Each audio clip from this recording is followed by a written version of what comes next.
మాజీ ఆర్థిక మంత్రివర్యులు మన తెలంగాణ రాష్ట్ర ట్రబుల్ షూటర్ అయినటువంటి తన్నీరు హరీష్ రావు గారి జన్మదిన సందర్భంగా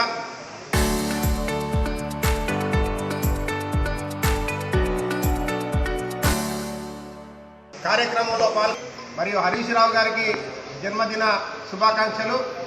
మనందరికీ తెలుసు, భారత రాష్ట్ర సమితి ఆవిర్భావం నుంచి మన కేసీఆర్ గారి వెన్నంటి ఉండి ఒక ఉద్యమ కెరటంలా ఎగసి రాష్ట్ర వ్యాప్తంగా చాలామంది ఉద్యమకారులను తయారు చేసినటువంటి వ్యక్తి తన్నీరు హరీష్ రావు గారు. మరియు భారత రాష్ట్ర సమితి పార్టీ బలోపేతం చేయడంతో పాటు 2 సార్లు అధికారంలో రావడానికి కీలక పాత్ర కేటీఆర్ గారి తర్వాత పోషించినటువంటి మహానుభావులు. మరి ముఖ్యంగా సిద్దిపేట జిల్లా సమగ్రాభివృద్ధికి వారు ఎనలేని కృషి చేయడం అనేటువంటి జరిగింది.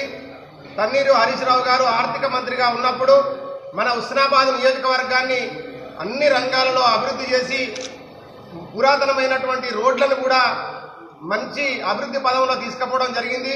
ప్రభుత్వ వైద్యశాల నిర్మాణం కానీ, తర్వాత మిగతా రోడ్ల నిర్మాణం కానీ అనేకమైనటువంటి అభివృద్ధి పనులు వారి హయాంలో జరిగినటువంటివే. మరి ఇప్పుడున్నటువంటి పరిస్థితుల లోపల అప్పటి అభివృద్ధి కనిపిస్తాం తప్ప కొత్తగా జరిగినటువంటి అభివృద్ధి ఎక్కడ లేదు. పాత వాటికి ప్రారంభోత్సవాలు తప్ప కొత్తగా నిర్మాణంలోకి వచ్చినటువంటివి ఏవీ లేవు. మరి గౌరెల్లి ప్రాజెక్టు నిర్మాణం కానీ, కాలువల నిర్మాణం కానీ వాటి ఊసే లేదు. అదేవిధంగా 2వ తారీఖు నాడు రాష్ట్ర అవతరణ దినోత్సవం సందర్భంగా వృద్ధులకు, వికలాంగులకు, వితంతులకు పెన్షన్ల పంపిణీ కార్యక్రమం చేపడతామని ప్రభుత్వం చెప్పింది. మరి ఇప్పటి వరకు దరఖాస్తులు కూడా తీసుకోలేదు. ఎన్నికల హామీలో పెన్షన్లను డబల్ చేస్తామన్నారు. సరే, డబల్ చేసుడు సంగతి పక్క పెట్టు. చాలా మంది భర్త చచ్చిపోయినటువంటి స్త్రీలు, వృద్ధులు, వితంతువులు, వికలాంగులు కొత్త పెన్షన్ల కోసం ఎదురు చూస్తూ ఉన్నారు. వాళ్లకు పెన్షన్లు ఇచ్చినటువంటి పరిస్థితి లేదు. మరి ఇందిరమ్మ ఇండ్లు మొదటి పేజ్ ఇచ్చిండ్రు, అవి ఇంకా చాలా వరకు కొన్ని అసంతృప్తిగానే ఉన్నాయి. మరి 2వ పేజ్ కూడా నిన్న 2వ తారీఖు నాడు అనౌన్స్ చేస్తామని చెప్పారు. వాటికి దరఖాస్తు తీసుకునేటువంటి పరిస్థితి లేదు. మరి 99 రోజుల కార్యక్రమంలో భాగంగా వాళ్ళు గ్రామ సభలు నిర్వహించి అందులో కేవలం శానిటేషన్ మీద దృష్టి పెట్టింది తప్ప మిగతా అభివృద్ధి కార్యక్రమాలు చేయలేదు. మళ్ళీ ఇప్పుడు ఈరోజు గ్రామ సభలు స్టార్ట్ చేస్తూ ఉన్నారు. వార్డు వైజ్ గ్రామ సభలు నిర్వహణ చేసి వాళ్ళు ఏం చెప్పినరో పాతవి చెప్పుకోవడం తప్ప కొత్త పథకాలకు రూపకల్పన చేసినటువంటి సందర్భం లేదు. మరి వాళ్ళ హామీలు నెరవేర్చకపోయినా పర్లేదు, కానీ పేద ప్రజలకు కనీస అవసరాలు, ఇల్లు, పెన్షను, కనీస అవసరాలు తీర్చాల్సినటువంటి బాధ్యత ప్రభుత్వం మీద ఉన్నది. మరి రోజుకొక చోట రోడ్డు మీద ధాన్యం కొనుగోలు కొరకు ఆందోళన చేస్తూ ఉన్నారు. మరి ధాన్యం కొనుగోలు 50% కూడా పూర్తి కాలేదు. ఈ ఇండ్లు అసంపూర్తిగానే ఉన్నాయి. పెన్షన్లు మాత్రం పేద ప్రజలు బాగా ఎదురు చూస్తూ ఉన్నారు. వెంటనే తక్షణమే ప్రభుత్వం స్పందించి అర్హులైనటువంటి వాళ్లకు పెన్షన్లు మంజూరు చేసి పేద ప్రజలను ఆదుకోవాల్సినటువంటి అవసరం ఉన్నది.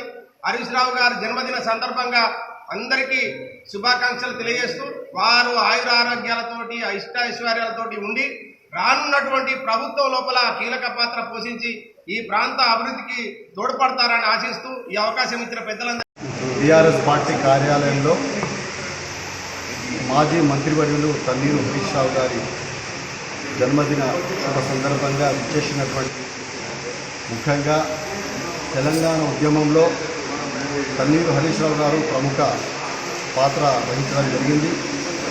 మరి వారు తెలంగాణ రాష్ట్రం ఏర్పడ్డ తర్వాత మన నియోజకవర్గానికి దాదాపు హుస్నాబాద్ కానివ్వండి, కోహెడా కానివ్వండి, అక్కనపేట మండలం కానివ్వండి, దాదాపు వారి నియోజకవర్గం తర్వాత ఎన్నైతే నిధులు కేటాయించాలో అన్ని నిధులు కేటాయించడం జరిగింది. మరి వారికి మా నియోజకవర్గం మీద ప్రత్యేక శ్రద్ధ చూపినందుకు ధన్యవాదాలు తెలియజేస్తున్నాము. మరి అలా గౌరెల్లి ప్రాజెక్ట్ ఏదైతుందో అందులో కూడా వారి పాత్ర చాలా అమోఘమైంది. మరి ఈసారి కనుక మన ప్రభుత్వం వచ్చేది ఉంటే ఆ ప్రాజెక్టు కూడా పూర్తి అయ్యేది ఉండే. మన దురదృష్టకరం. మరి ఈరోజు పొన్నం ప్రభాకర్ గారు వచ్చారు, ఇప్పటి వరకు కూడా కట్టడు మట్టి కూడా తీయలే. మరి వారికి ఇప్పటికైనా కూడా మేము విన్నవించుకుంటున్నాం, దయచేసి మంత్రివర్యులు మరి చిరకాల కోరిక నియోజకవర్గానికి మరి గౌరెల్లి ప్రాజెక్టే. మరి కేవలం 5% పనులున్నాయి.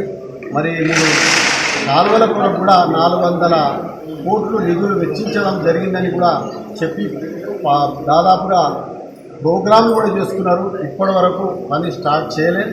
దయచేసి మంత్రివర్యులకు ఒకటే మేము కోరుకుంటున్నాం, మరి మా నియోజకవర్గంలో ఉన్నటువంటి గోరెల్లి ప్రాజెక్టు పూర్తి చేయాలని మేము విన్నవించుకుంటున్నాం. మరి హరీష్ రావు గారు మరి ప్రత్యేక శ్రద్ధ చూపి చాలా నిధులు వెచ్చించి మరి అభివృద్ధిలో ప్రముఖ పాత్ర వహించడం జరిగింది. వారు ఆయుర ఆరోగ్యాలతో ఉండాలని ఆ దేవుని కోరుకుంటూ మరి ఈ అవకాశం